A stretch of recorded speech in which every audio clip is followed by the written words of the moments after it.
All right. So if you don't want to be on recorded, please mute your camera. So I'm going to share my screen with you, and we'll get rolling here. So let's start a slideshow.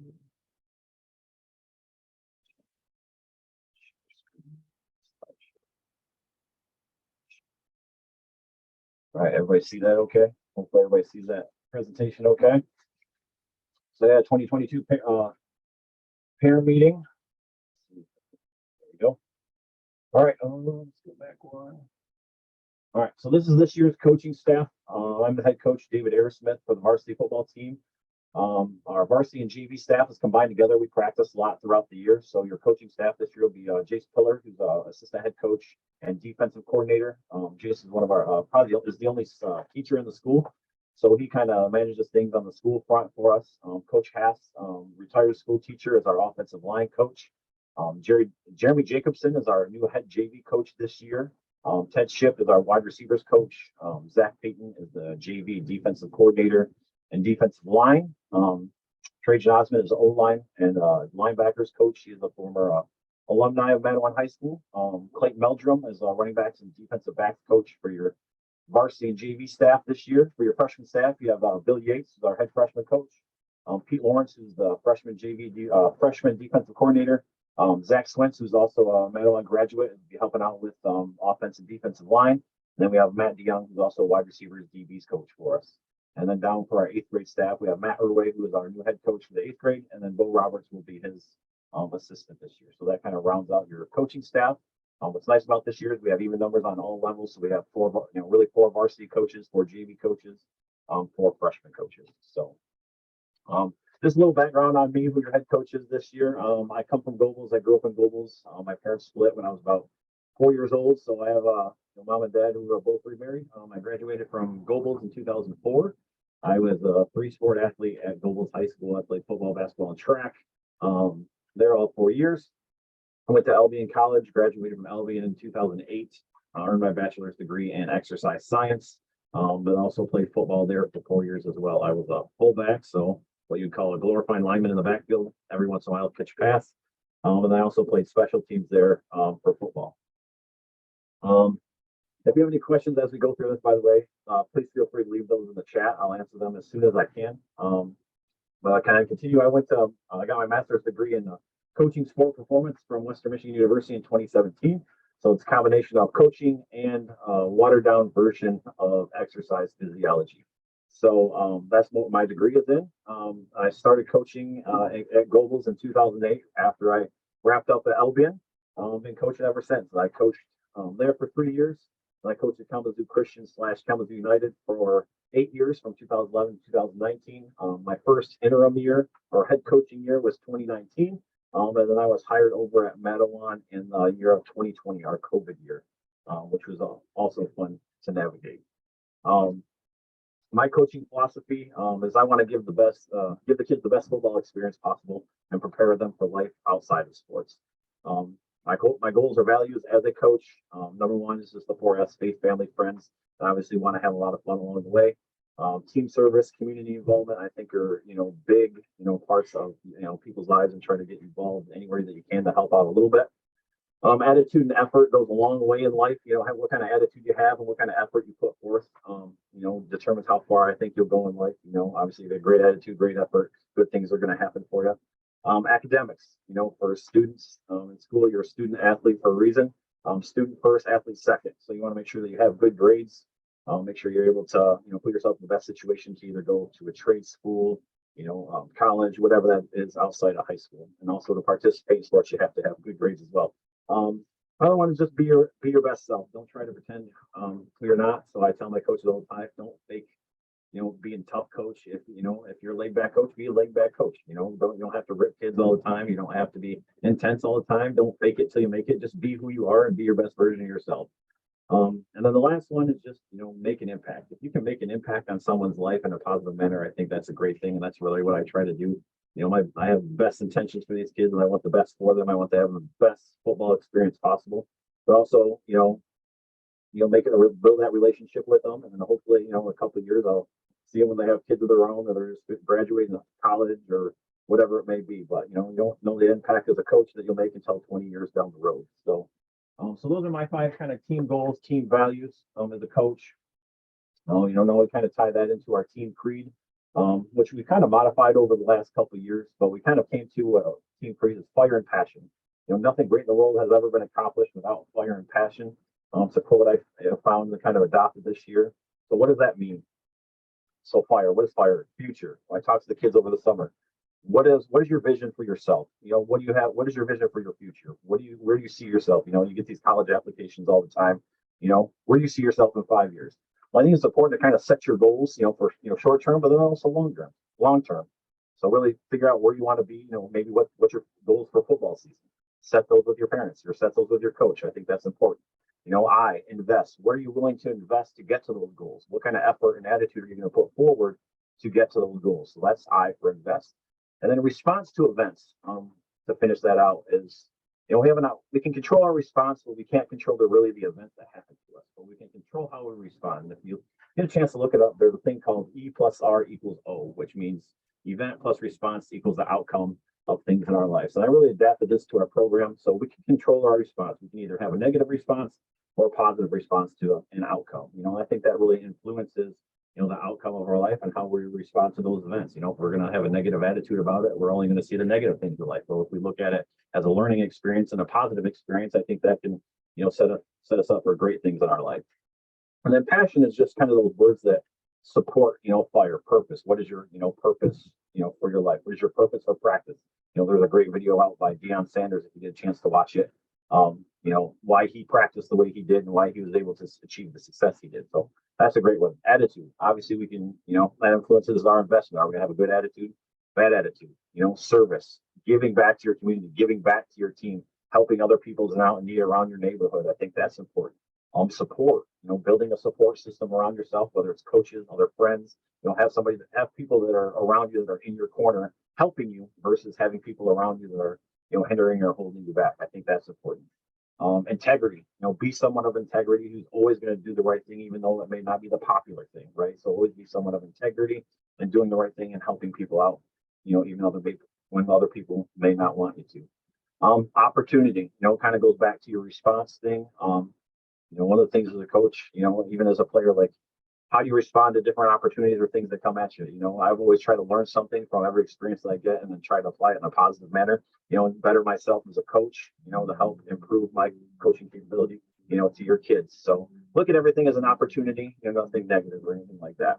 And then as we go, trying to teach these kids, there's some things in life, develop your non-negotiables, so if you're looking to get into, the college ranks as an athlete, what are your non-negotiables that you're not going to do in order to achieve that success? So, for example, if I'm in college or if I'm in high school and I have friends that like to go out and do things that they shouldn't, whether that's drink or smoke or whatever it may be, one of your non-negotiables is, I'm not going to do that. Or one of them is, I'm going to make sure I'm in bed by 9 o'clock and somebody wants you out until 10. Well, one of my non-negotiables is, I'm not going to go out past 9 o'clock. One of my, as a person as at work, one of my non-negotiables is I'm not going to work past 3 o'clock. Now I have a job that's able to do that, but reason being is I like to coach.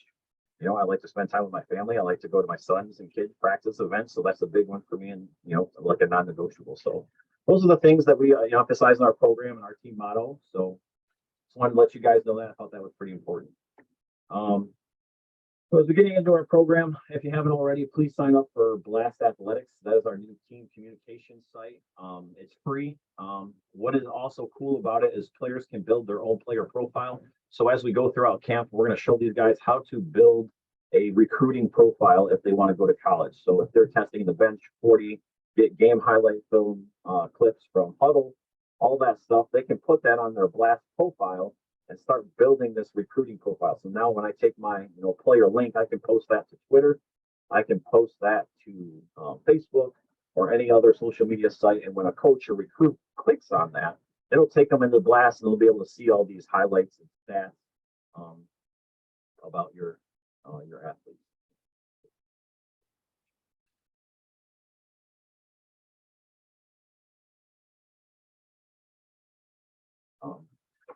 So that's Blast. So if you haven't signed up, I can resend that information out on how to join. Again, that's going to be our main form of communication this year. Last couple of years we have done Team Snap, but it has cost us a fee. and they didn't really do the recruiting job in the past. The Blast, I think, is aiming towards, and I think Blast is a great um, platform. Also, one of the things that we're going to do from Blast is our online fundraising or text fundraising.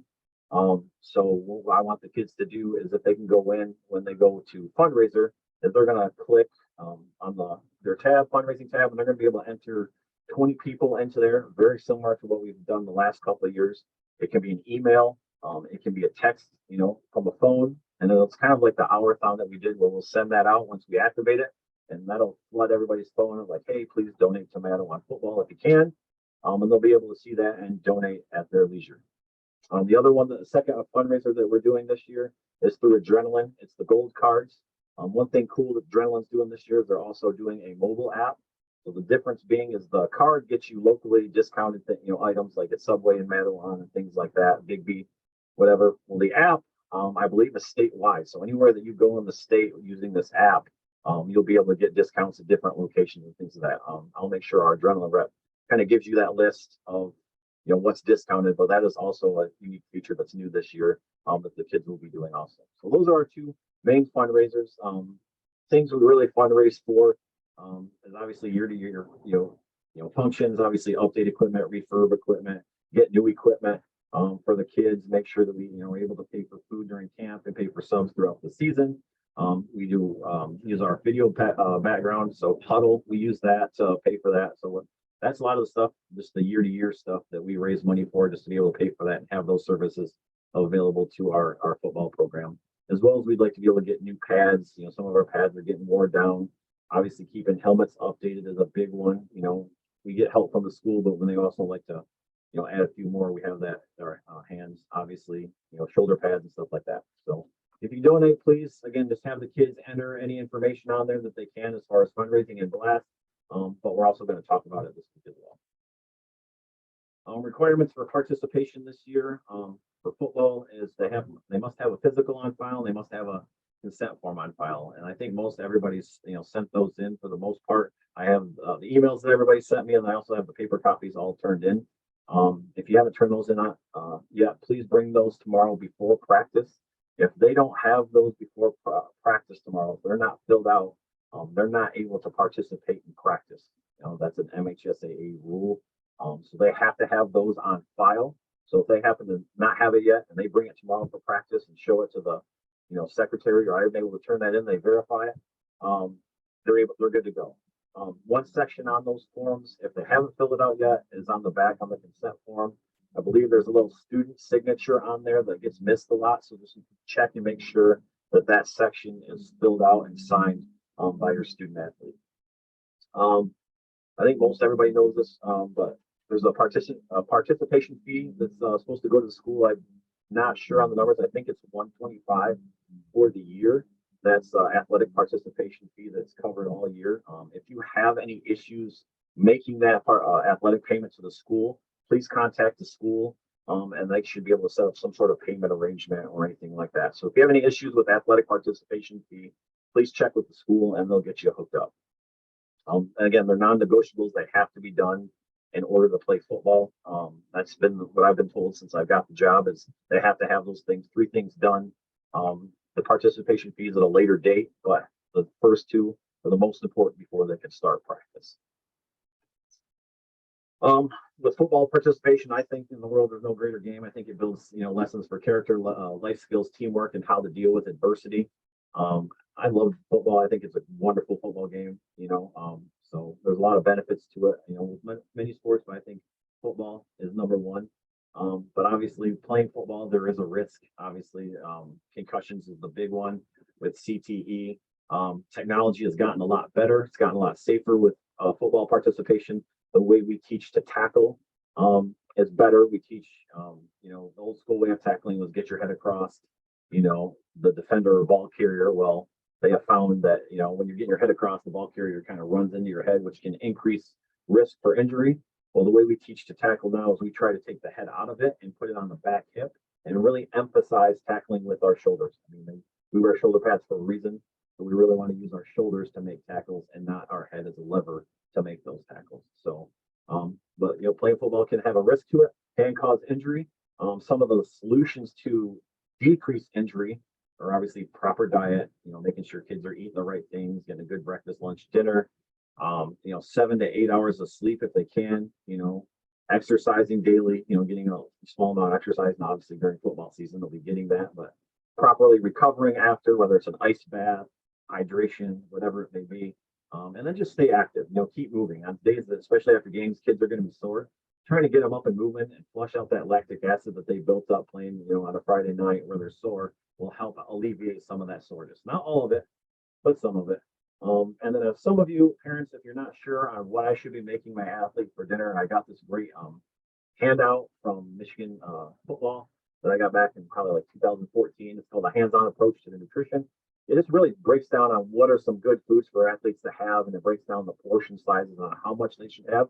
So if you're interested in that, drop me a comment in there to say, send it to me with your email, and I can send that out. I can also probably just send it out on blast too to everybody, so I can do that too. So if you want that, let me know. I can get that to you if you'd like. And then let's just continue. I think everybody should encourage their kids to play football because it's hard. You can find this article online. It just really builds character. Obviously, they're out practicing in the heat when everybody else is at home chilling in the pool, out at the beach, doing their own thing. They're out of practice, beating up on each other. Life is hard. As most of us know, life can be hard. So we need to prepare these kids for life outside of sports, and I think football does a great job in doing that. So moving on. Obviously, big one is, kids have issues with playing time. I think is the one that comes up the most. So this is the communication ladder for that. The biggest thing I want from our kids and from parents is I want the kids to be able to advocate for themselves, because as we grow into adults, there's sometimes we have to advocate for ourselves and our worth when it comes to a job interview, asking, advocating for a little bit more money or something like that. So initially, I would like the kids to be able to develop those skills to be able to advocate for themselves. So the communication ladder is player to position coach. Okay, if they're not seeing the time that they want, or they want to know what they can do better, approach your position coach. If they're not happy with that answer, or they just feel like they're doing those things already and nothing's changing, then they can come talk to me. They can come coach to Coach Jacobson or Coach Yates, and then they can approach their head coach. And then just again, from what can I do better? What can I do to earn some more playing time? Maybe it's an effort thing. Maybe it's just they lack technique. Maybe just everybody right now in front of them is just a little bit more talented. Those are things that happen, and if the player continues working on these certain things, they'll be able to communicate. If it becomes a big issue, I ask that the player and parent come talk to the position coach and the head coach of their level. So again, it'd be a position coach and the head coach of the JV. If you'd like me there, I can. One things I ask is if you want to meet with me personally, make sure that your athlete is present. When we talk about these things, the only thing I'll talk about is obviously your player's effort, attitude, skill set, and then their specific playing time.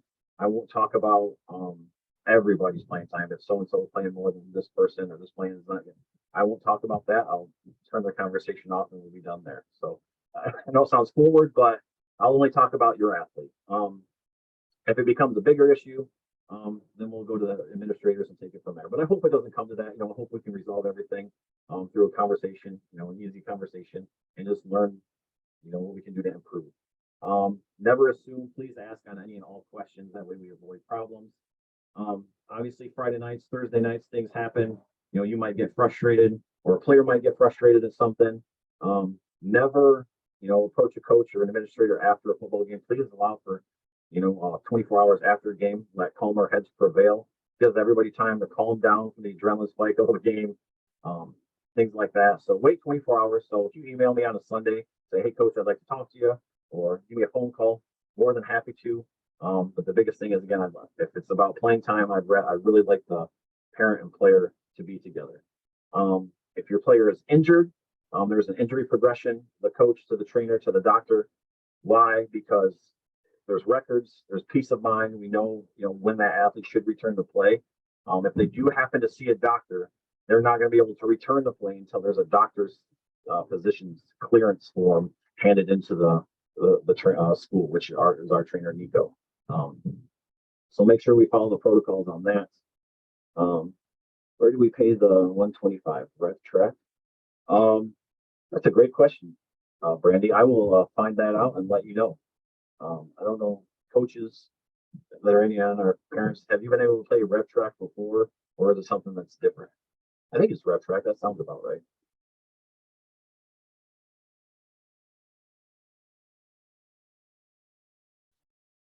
Okay. I'll find that out for you, Randy, and let you know. But I think there is a rev track link. I'll find out from the school and send that information out. Thank you. That's a great question.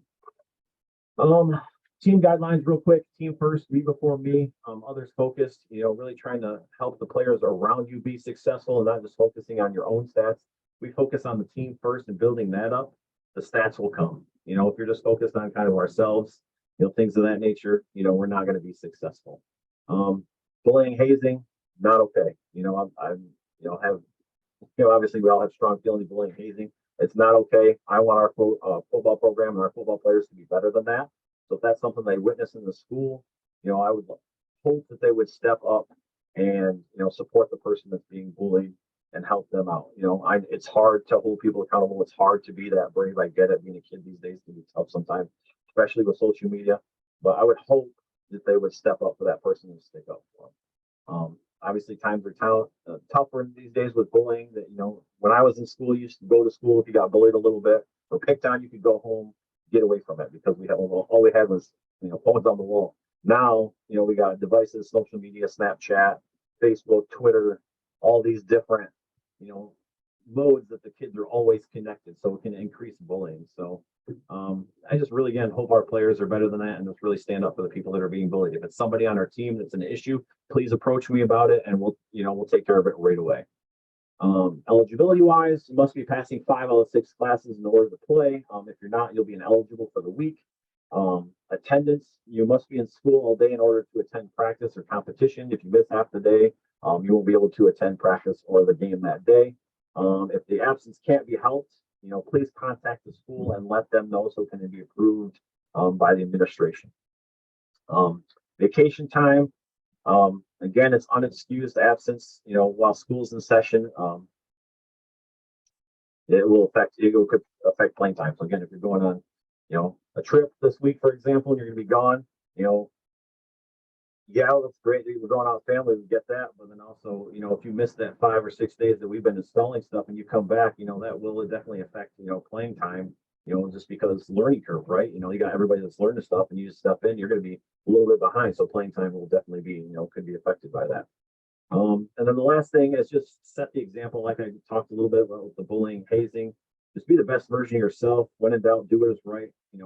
Attitude and effort are always things that we can control, to any outcome or any situation or event that may, come forward.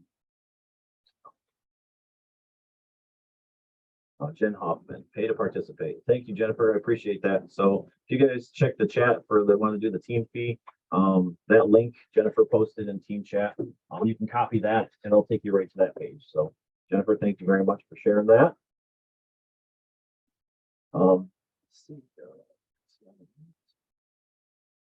Right. Equipment concerns. So helmet equipment purchase. If you purchase the equipment or plan to purchase equipment, you got to make sure it's nationally approved by the National High School Foundation of Sports. I guess what's called. But just make sure it's nationally approved with the high school and the MHSAA. When in doubt, ask. Must be reconditioned each year. Helmets. There's a helmet shortage this year, so we lost 10 helmets due to being aged out, and then we sent in reconditioning. We lost about 8 more. So we're down a few helmets. We have helmets coming, but there's such a shortage that they've been on delay. So we're hoping we have enough helmets this year to fit kids. If not, they should hopefully be in this week being sent to us. Luckily, the first 2 days are just helmets only, and we have had a few kids this summer practice with no helmets. We don't do any contact. We don't do any hitting with just helmets. It's more of a lot of technique, agility, hands-on things, so the kids should be fine. We're really hoping to have those up before we start uppers on Wednesday. Team shoes, I really try to encourage, try to get team colors, black or white, the bright orange or bright yellow, just really, we're not trying to stand out. So if everybody can just get like team color shoes, black or white, that'd be great.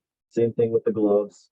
Our spirit gear, our team store is open. I sent that out in that big long email probably about a week ago about football participation. So if you've got that, great. I did share it on Twitter and Facebook, so that should be on there. So please share that information and then get your team gear for this year. And then just a reminder to sign up. Please sign up for Blast to get updates on the upcoming season. If you need me to send a message out, team parents, I've been doing that too. So if you need anything sent out to the masses, please let me know and I'll share that information as well. So this is kind of our first week schedule. First week is Monday through Saturday.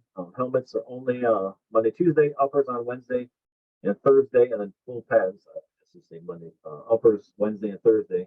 Full pads will be on Friday. Sorry, text there. So that's our weekly schedule. We have a family picnic on Saturday, 12 to 2. I'm working with team parents right now to work on food for that day. So what it is, basically, I'm going to have a big water slide inflatable for people to come, kind of tailgate, bring some yard games, just to have a chance to meet the coaches, introduce yourselves, kind of hang out and spend some time together as a community. I think it'll be a lot of fun. That day will be 12 to 2. And then we also, before that, we have what we call mother-son practice. Wait, 10 minutes. What we do is we have mother-son practice from 11 to 12 that day as well. So it's not necessarily mothers, it's mothers, stepmothers, aunts, sisters, any female figure in your life that's helped supported you, wants to come to this practice. We would love to have you. It's a great way for the sons and nephews, whatever, to interact with their mothers, aunts, and grandmothers, whoever wants to come. Teach them a little bit about football. They'll teach them their position, and by my hope, by the end of practice, we'll be able to have them run a couple plays of our system. So it's a great way to teach you football, but also give you an example of how our daily practice goes. Our scrimmage is August 18th at Three Rivers, 3 p.m. lower levels, JV freshmen, and then 5 p.m. varsity on the 18th. So that's the following week. This is just kind of an example of our first week schedule of what we'll be doing this year and how we run our practices. So we break it down to really try to give the kids a lot of breaks, especially if it gets hot out. We like to get a lift, like to chalk talk and all that stuff. So that's just a breakdown of the first week. JV games, our varsity games are on Fridays, and then so thankful, our JV freshman games got moved back to Thursdays this year. So the old traditional Thursdays. Our league did try to change it last couple of years. I think most of you remember, especially with older kids, that they tried to do the Monday, Saturday thing, and we had teams canceling, and it was trying to hard to find a game because everybody else was on Thursday, and it was just a nightmare. So I'm thankful that the league changed it back to Thursday. So JV freshman games will be 4:30 and 6:30 on Thursdays. Varsity games will be 7 on Fridays. They do have a new fifth quarter rule. Basically, the reason we switched last couple of years for the schedule is that it allows JV or freshman players to utilize an extra quarter. So it's really meant for teams that don't have the numbers for the varsity team and they want to grab a couple of players from the JV to pull them up as backups. So what it really means is I can play a kid at 3 quarters on JV game, and then let's say we got a shortage of the position, we can bring him up on a Friday and then play him for another 2 quarters, on a Friday night. It makes it a little harder with Thursday, Friday games. Normally, if I pull a kid up, he's most likely going to be up for the whole season. So I know I've talked to a couple parents. If there's any issues, we may talk to some kids about pulling kids up to the varsity or JV. Obviously, we'll let the kid know. He'll talk to you guys. If you're obviously against it or the kid doesn't want to, he doesn't have to come up.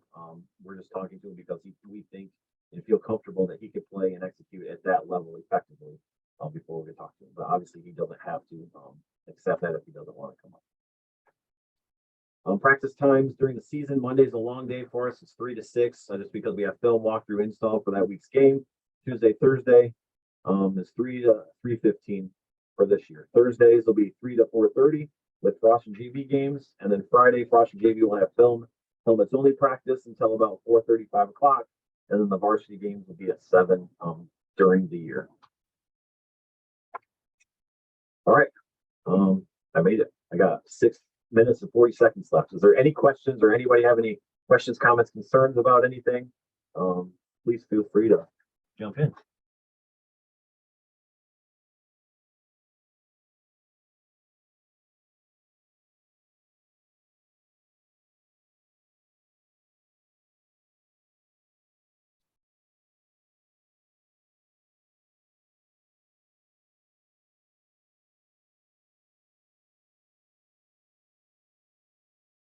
No?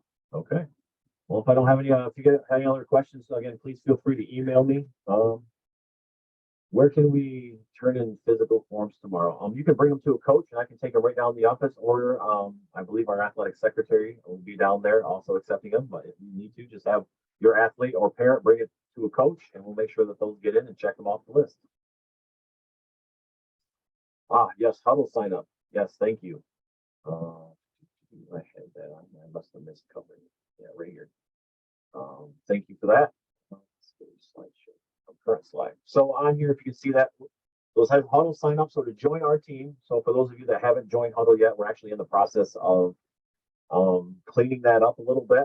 So we're trying to get kids moved up to the next level and then also take them off their current level. So it's a lot of fun. So, but these are the codes. Oh, hang on. Sorry, not sharing screen. Thank you. All right. Everybody see that okay?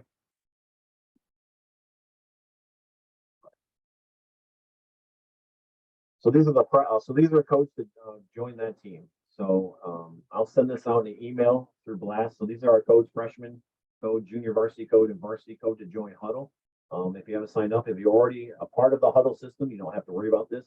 This is probably more for the new incoming freshmen, the new incoming junior varsity people. Also, as far as enrollment and physicals and form, I just thought of is make sure that if you are new to Mattawan this year, it means you left another school and transferred in. Make sure that you obviously still have your consent form and physical form on file, and then also check to make sure you have your transfer papers all filled out and taken care of as well. If you're an incoming freshman transferring from another school, it's not a big deal because you have that flexibility to be able to do that. But if you're someone that's a 10th grader, 11th grader, 12th grader, make sure that you have those transfer papers, because what I'd hate to happen is you start playing and have the MHSA basically say, no, you can't play. You're not eligible. If you're unsure what you fall under, there's 11 thing criteria on transfer rules on the MHSAA website. So please check that out or check with the school.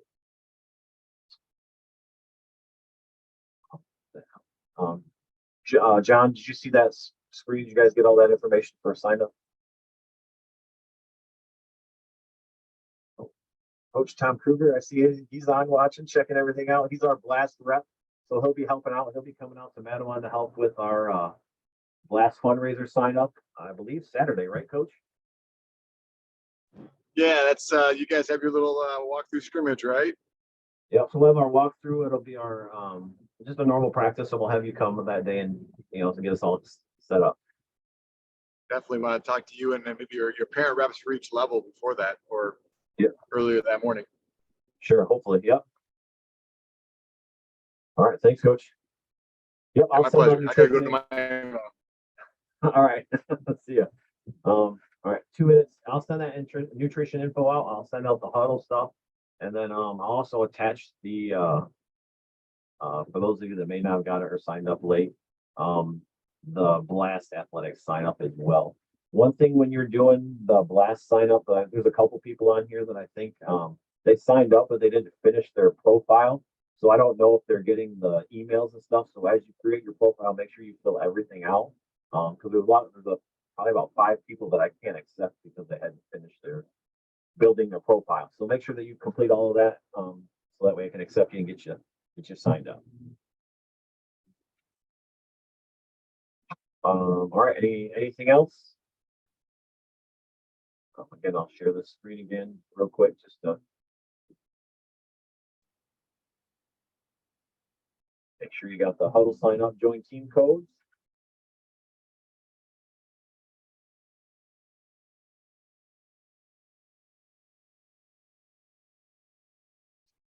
All right, everybody, thank you so much for attending our parent meeting. And again, if you have any questions, please feel free to email me or no, Jason.